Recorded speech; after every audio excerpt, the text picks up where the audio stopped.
Au bassin d'essai de l'Ifremer à Brest, Jérôme Blandin teste la bouée Borel.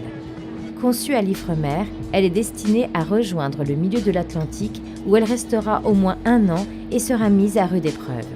C'est une bouée que vous voyez derrière qui pèse 1,5 tonne environ. Et donc sa fonction relais de transmission de données, elle est assurée par d'une part la réception de données acoustiques qui transitent de manière acoustique donc sur la colonne d'eau, entre le fond de mer et la surface. Donc la quille de la bouée est équipée de transducteurs acoustiques pour la réception de ces données-là. Et ensuite, la bouée relaie les données vers la Terre par voie satellitaire avec les satellites Iridium.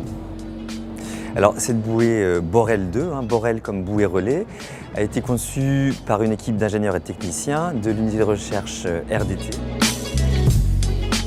Une bouée qui est destinée à être installée le mois prochain au milieu de l'Atlantique et qui servira à relayer des données d'observation du fond de la mer vers la Terre.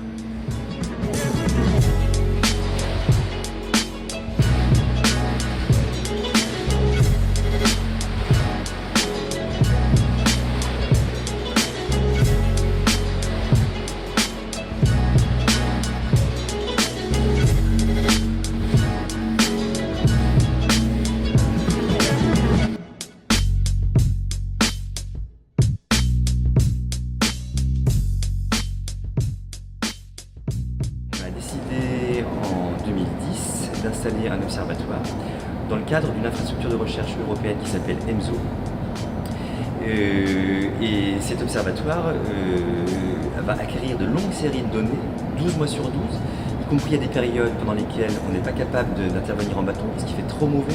Il y a justement une très longue houle et les conditions de travail sont très difficiles en Atlantique au milieu de l'année. L'intérêt de l'observatoire, c'est d'avoir une présence humaine, une téléprésence qui permette de voir continuellement ce qui se passe. Qu'est-ce qu'on cherche à étudier? C'est les relations entre les phénomènes hydrothermaux, volcaniques, tectoniques et la vie qui se développe sur les sources hydrothermales. Prête pour affronter les tempêtes ?